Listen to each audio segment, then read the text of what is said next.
to start the panel off, I would say, how do you feel about, how do you personally feel about AMP's move to a foundation? What good do you think it can personally bring to the project? I guess this is fairly open-ended on purpose. Do you want all of us to answer this question? At least a few, yeah. All right. We'll pass it through. And can you tell us before we start? That's a good idea. Yeah, let's do a quick round of introduction. Hi. I'm Malta. I was on stage yesterday, so most of you probably have seen me. I'm Chris. I'm from Pinterest. I'm Rudy Gelfi. I work at Google, and I lead the product management teams who work on AMP at Google. I'm Solo Engineer Manager at Microsoft, specifically for Bing. David Strauss. I work for Pantheon, and I also work on the Drupal project. Answer right. Bob's question. Am I back? No, we're back. I guess it's the question about the foundation. How do you feel about it? What good do you think it can bring? I think Toby covered it pretty well. Just logistics about things like this. So you can just run through Toby's slide again with my answer. Okay. Yeah, I think the things I'm most excited about are they're just kind of some of the logistical aspects. Like I know we've been running into a lot of friction with logistics, with Google kind of funding a lot of that stuff, but us also really wanting to fulfill that vision of having it be something, owned by the community. So the foundation gives us a really good apparatus to do that from. And so, yeah, I think that's a really great reason for it. I love the idea that we're not going to have the CLA anymore, because for my first PR, I had to wait like 3 weeks to get legal from Microsoft to allow me to sign the CLA and actually merge the code. So that's really exciting for me. And I'm trying to push AMP to other parts of the company. And this move to a foundation actually backs me up. When people come to me and say, no, this is a Google thing, we're not going to do this. No, that's not real anymore, right? It's a foundation. It's an open, so really open project. So that's really awesome. I like that it's going to bring us another level of resources and projects with experience. There are a number of open source projects in the OpenJS Foundation already. Many of them are quite successful, and I think that we can learn a lot from their experiences and the practices that they have.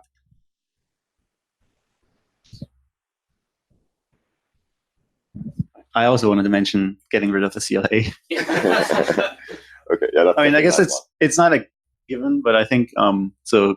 Google's OSPO was on the slide. They insist on CLAs. The alternative is something I think called Developer Certificate of Origin, which is what Linux is using in Node.js, I think. And basically, it just makes it very explicit that if you contribute, that you actually do it under the license of the project, which unfortunately the licenses don't say, which is I don't understand, but I'm not a lawyer. But yeah, I think I would just want to echo that. Obviously, this is not being done because of the CLA, but because it's just important for. Yesterday I was talking about respecting the opportunity of the double-digit billion number of pages, and I think it's really important that the ownership of that technology is becomes part of the commons as opposed to being at least formally in terms of copyright law owned by a corporation like Google. As a follow-up to this one, I guess one discussion that I have a lot. And so I thought it would be an interesting question to ask, even though it's a little bit controversial maybe, is whether you think the foundation is enough to overcome AMP's, the FUD spread around AMP and the stigma. I think part of the reason, of course, is that AMP has grown over the years. And so it's not the AMP that used to be AMP 3 years ago. So a lot of people associate different things with AMP. But I'm curious if you think we need to do more than the foundational move, or whether that already has, whether you think that will have a large impact on it. So I think the first thing I would note about that is with regard to FUD and sort of perception of the project, it's actually very nuanced. There's a lot of places people are coming from with how they view the project and kind of what they think about it. So it's really hard to generalize, I would say, is the first point. But I think this is definitely a step in the positive direction. And I think ultimately it's on, us, the TSC, the folks who are involved with the governance and all the members of the project to really kind of live up to what it means to be a part of a foundation, act that way, embrace it, and really sort of don't try to answer their concerns today, but answer their, just go through this process and really, live it out and make people's perceptions change. I think that's what we should do.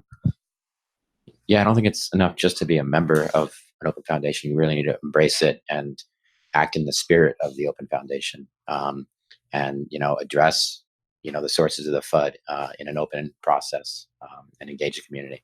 So it's a step in the right direction, but I think really embracing the spirit of an open foundation is pretty important. Anything else? When I hear the word FUD, I sometimes think about things that people talk about a project that are maybe not true, but are reputations that a project has. And I think one of the things that it's important for us to also embrace is that there aren't just simply public relations issues for the project in terms of people just having misunderstandings. There are also things that we need to genuinely address in terms of the concerns of people using the software. And I hope to be able to have that be sort of accelerated and enabled by our participation in a foundation. Great. Yes, absolutely. No, that's good. Have a question. So with this move to a foundation, does this mean that Google doesn't care about AMP anymore and is abandoning it? No, but I'll let the person who oversees the larger team at Google answer that question too. I mean, Joey does too, just one layer more indirect or direct. Well, obviously does not mean this. So Google is committed to AMP across a variety of places. We have a relatively large full-time team working on it. It's actually even spread across multiple, like what Google calls product areas, so which are like in themselves multi-thousand people organizations. So that even in the case that one of them maybe lose interest, that kind of balances the load. And so I think we we're in market with our news products, with our ads products, with our email product, and I think the direction is more that we want to do more of this, and we want to be very excited about it. So I think it's absolutely clear that if anything, we're going to increase investment. All right, I'll have another question. I'm really curious. So one of the primary goals of the foundation is to increase contribution from everyone. If you could pick any company, any developer in the world, what types of companies or developers would you love to have the project join to make AMP better? I have the mic. I don't think that's the question that cannot be answered, because all contributions are appreciated. They also don't have to be code. Like just submitting an issue with a good, for example, reproducible bug report is super valuable. Like I think engaging on writing documentation is incredibly valuable. We obviously love it if people own major software projects. I think your slide yesterday had some project suggestions for applying AMP to machine learning and so forth. Someone wants to do that. It's not on my team's agenda, which is surprising, actually. Maybe the only team at Google not doing machine learning. For now. I guess where I was coming from, I mean, you're right, but I guess where I was coming from with this question was like, is there any expertise, is there a gap in the project, expertise that we don't have that we would like to have? Yeah, so I also find it hard to answer this, but that's just because there's so many strong candidates. So to give an example, through a very tactical lens, on a given day, I might wish that there's just some analytics vendor who would check in an integration for their service into the project so that it unblocks somebody who views that as a critical component they need. But on the other hand, there's just a lot more thematic contributions to the project that would be appreciated. Expertise and views on accessibility, on user research.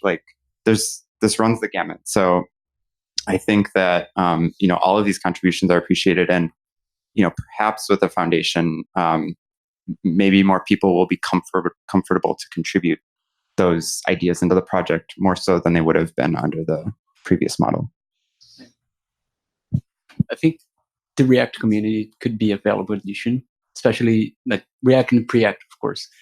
Since we're moving, there's this idea of having Bento AMP with the Preact integration, kind of React components. Like, how can we bring those contributors from those open source projects to AMP to kind of help out with integration, create components, and everything? I think the foundation is a great start. It's not by itself is not enough, right? But it's a great start to it.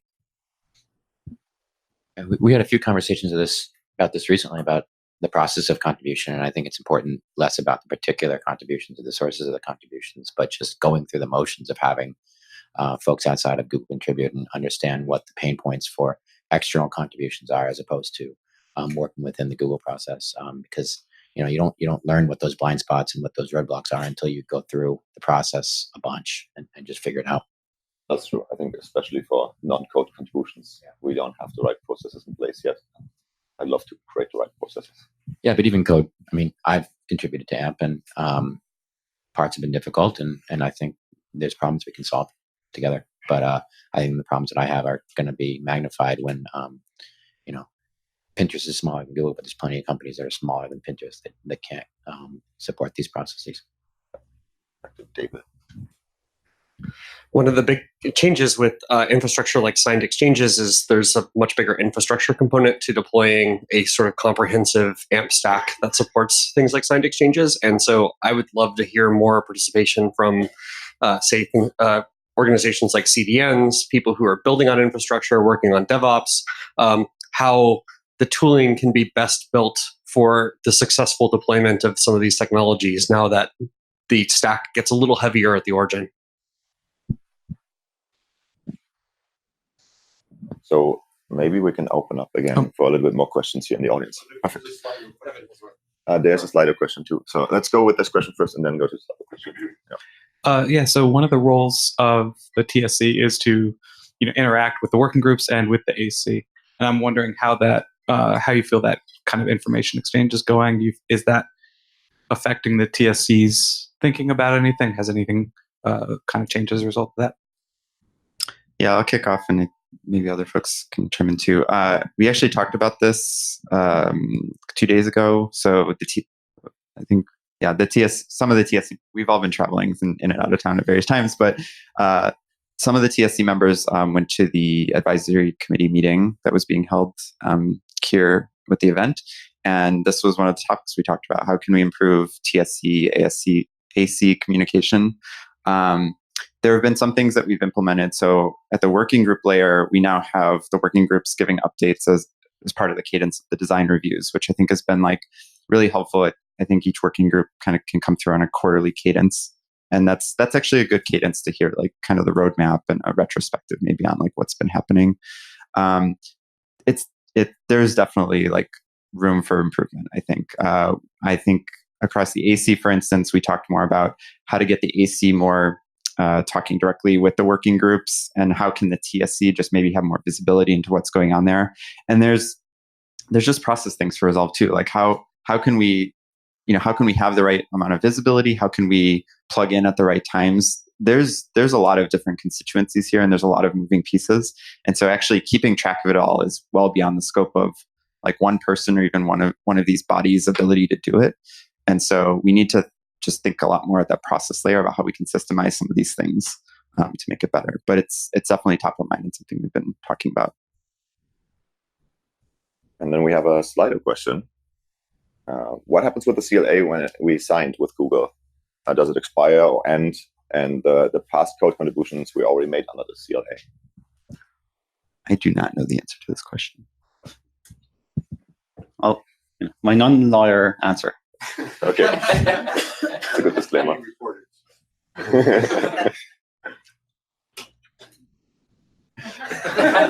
So what actually happened was the CLA signs over copyright explicitly to the project and to Google.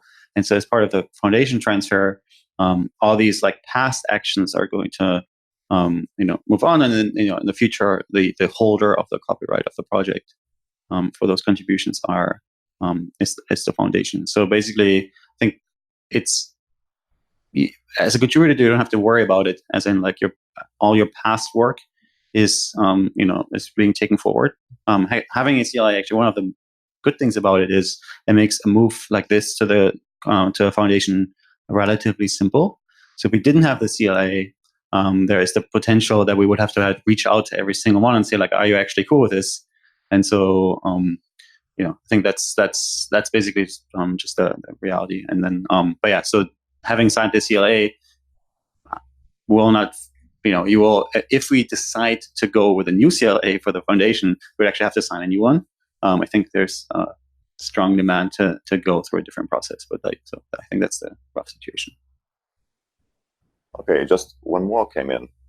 Does moving AMP to a foundation have an impact on the scale or number of future community events like this one, the roadshows, or AMP?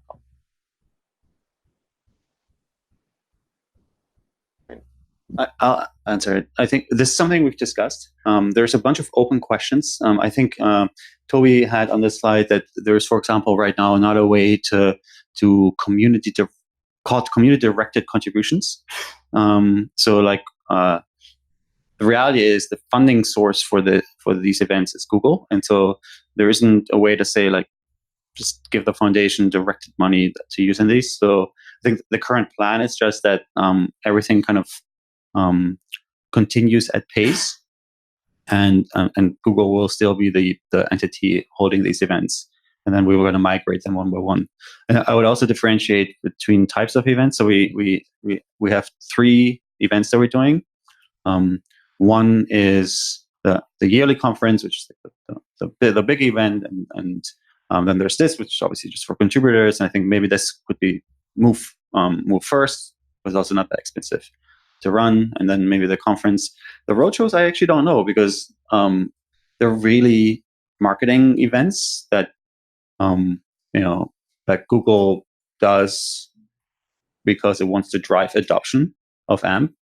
And that interest continues to be the case. So it might be that these things just kind of continue exactly like they do until now. So I can comment on the roadshows bit, actually. So fascinatingly, that is the first of the events that already today, where members from the community are organizing events. So Ben, I don't know if he's in the room. I don't see him. Ben Morse, who is leading up the roadshow program, has expanded the roadshow program to the AMP community already. And I think there are at least 2 roadshows currently planned by non-Googlers, organized by non-Googlers. Now, in this case, of course, we still have to fund them directly to Google. And this is 2020, yes. But this doesn't come from the 2020 talk. Like, this is actually happening. So I think the roadshows are already pretty well set up to do that kind of thing, because the reason why is because the talks usually stay the same or roughly the same. They get updated, but they stay the same. So it's sort of like an event in the box that the community can organize much better on their own. Giving someone giving AmpConf to a community member is a little bit harder without our involvement. But yeah, another area that I would probably also add to this is that I'm really excited to be able to accept more sponsors, more sponsorships for these events easily to the foundation. That's a really cool aspect of it. And it'd be so nice to have plenty of booths and companies at AmpConf that showcase what great things we're doing with AMP. Okay, we have, do you have any live questions, by the way, in the meantime? Here's one in the back. How might somebody join one of the working groups or any of the committees or anything like that? Great question. Oh yeah, in the back. Let's take it. Yeah. So instant gratification, talk to Joey later. But generally, and actually that's a really good point of feedback, because it's not clear enough, then we have to do better. So the answers for these things are a little bit different. So for the working groups, there's a bunch of ways you can plug in. So we have Slack. I think that's probably the best way. There's also GitHub, where we have like design reviews and things like that.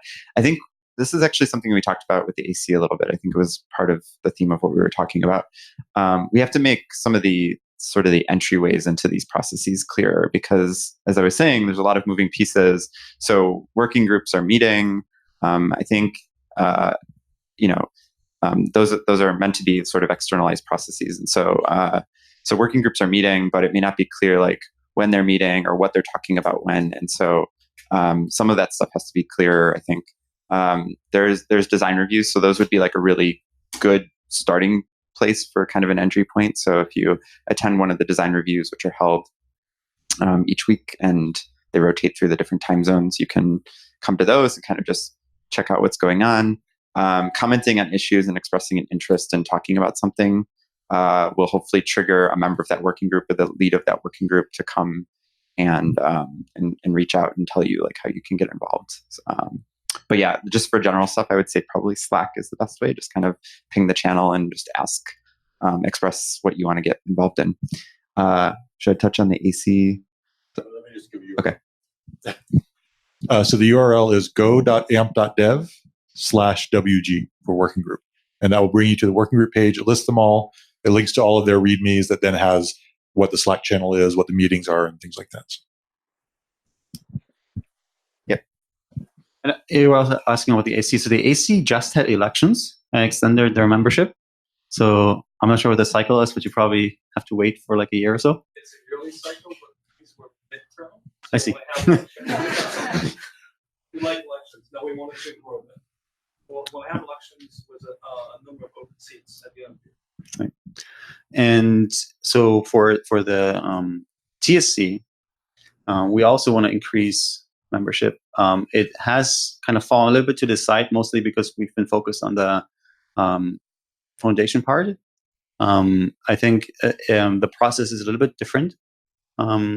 It's because the commitment that each member has to make is higher. One of the things that we actually discussed is can this be a paid role? The current setup is all from companies who can afford sending representatives, but that's puts certain boundaries on the type of candidates that you might attract. We're very aware that we have to have more than just genes, color, diversity. Yes. Right. So that's why we're thinking about these things. That's one of the next things that's on our agenda.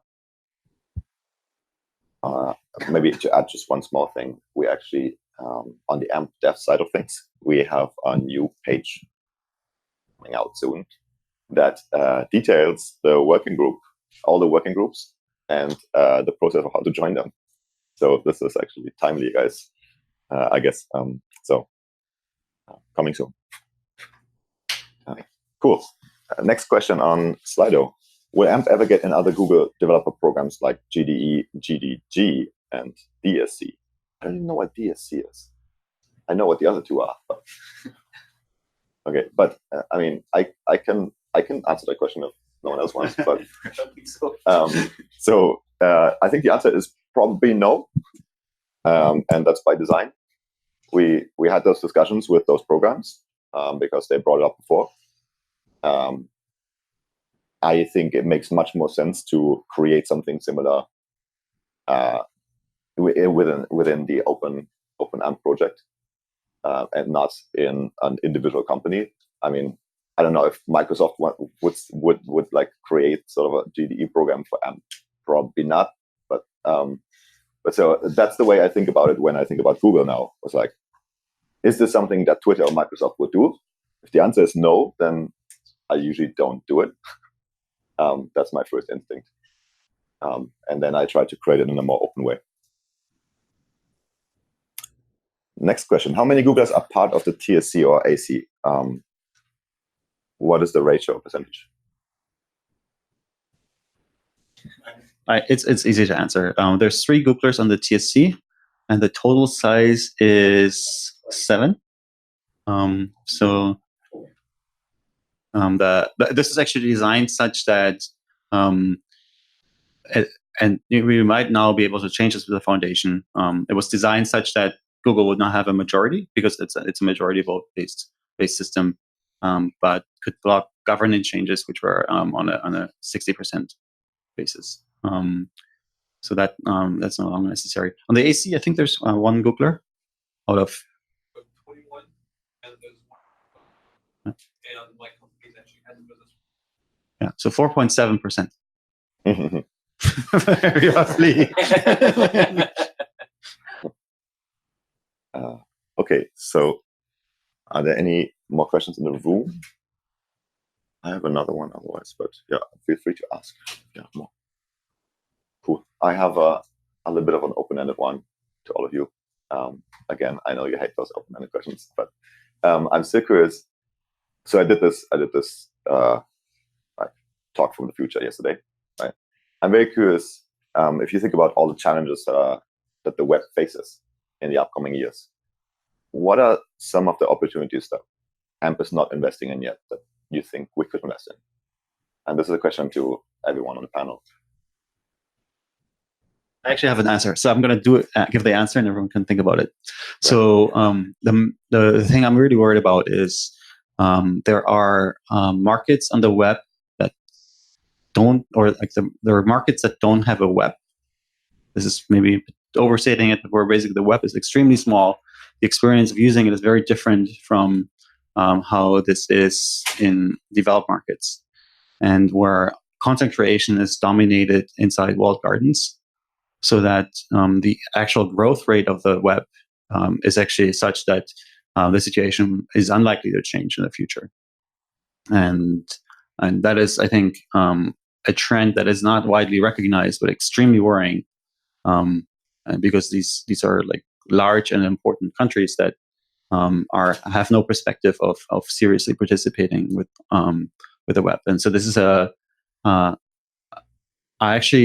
this is something I think about a lot, and where I don't have answers, but like that's a problem I would like to solve. Come back to me. I'm still parsing the question. So I agree with Malta's answer.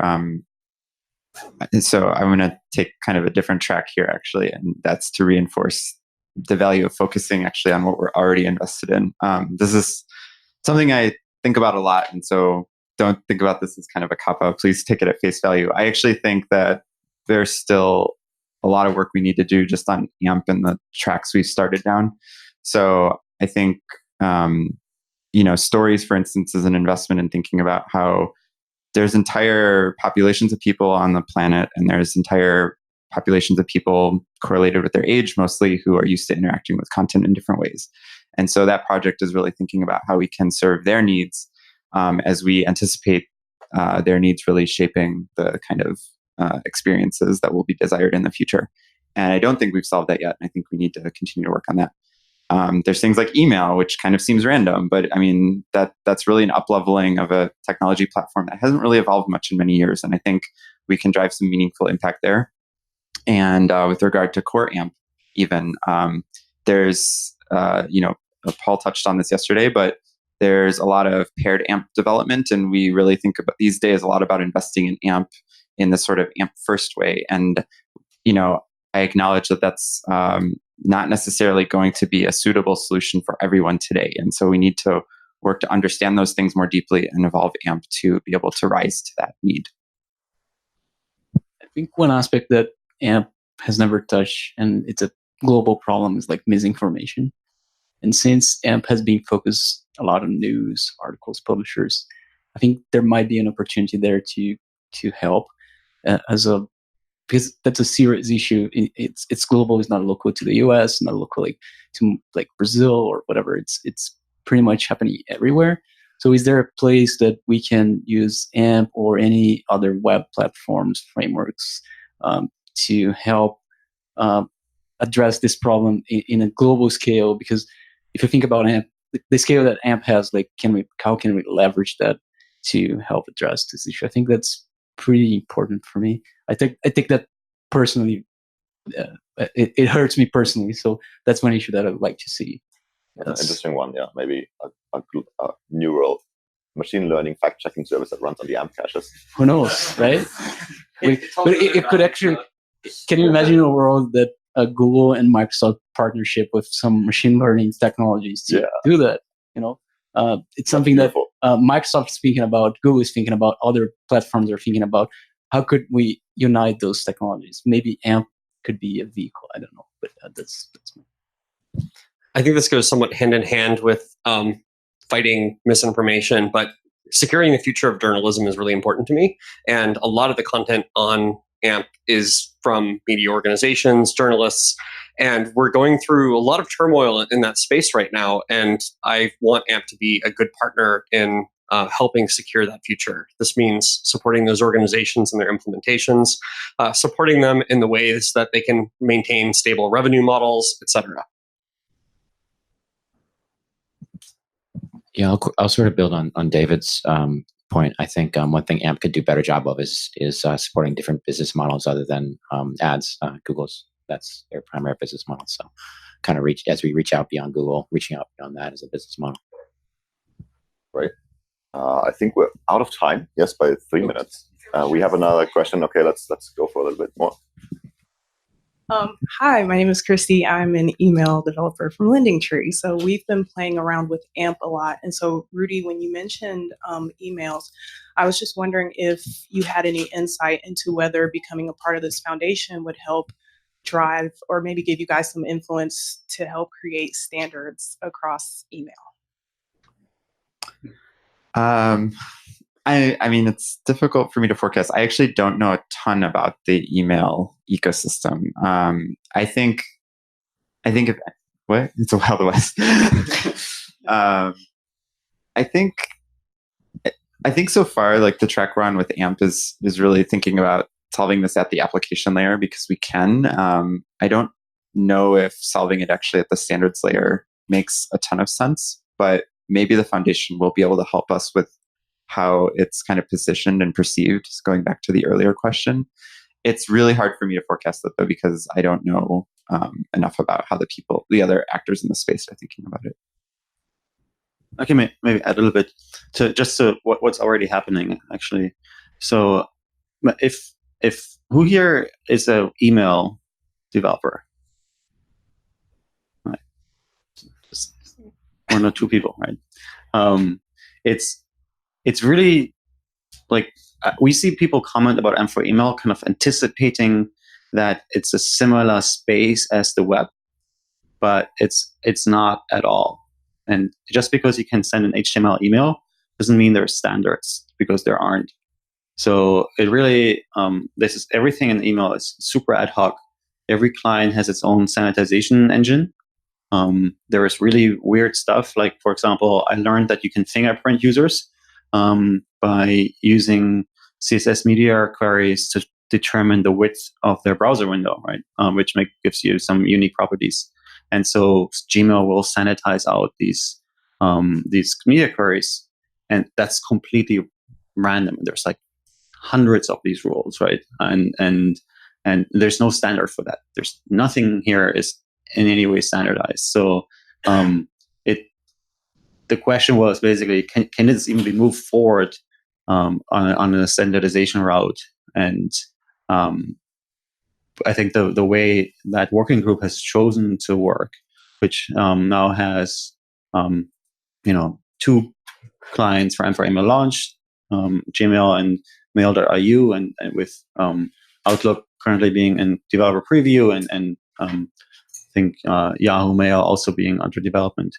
The situation is basically that they're at least committed to unify many of these rules that they've kind of created ad hoc over the years. So that, for example, the sanitization that still has to happen even for AMP to make the CSS secure is the same across this board, so that at least it literally can be written down and something that you can know and work towards, as opposed to being like so completely random and changing over time. So I think there's at least movement in the right direction. I also don't know the space well enough if there's actual perspective to standardization, because it's just not how this space works in practice. All right. So we're actually really out of time. But so otherwise, I would have all asked you what your favorite DOM API is, of course. But you probably have to ask them during lunch. I'm really excited personally about this next chapter for AMP. I can't wait to see it all kick off. And I'm also excited to how you all will technically steer us into the future. So thank you very much to all the panelists, and keep talking to them afterwards.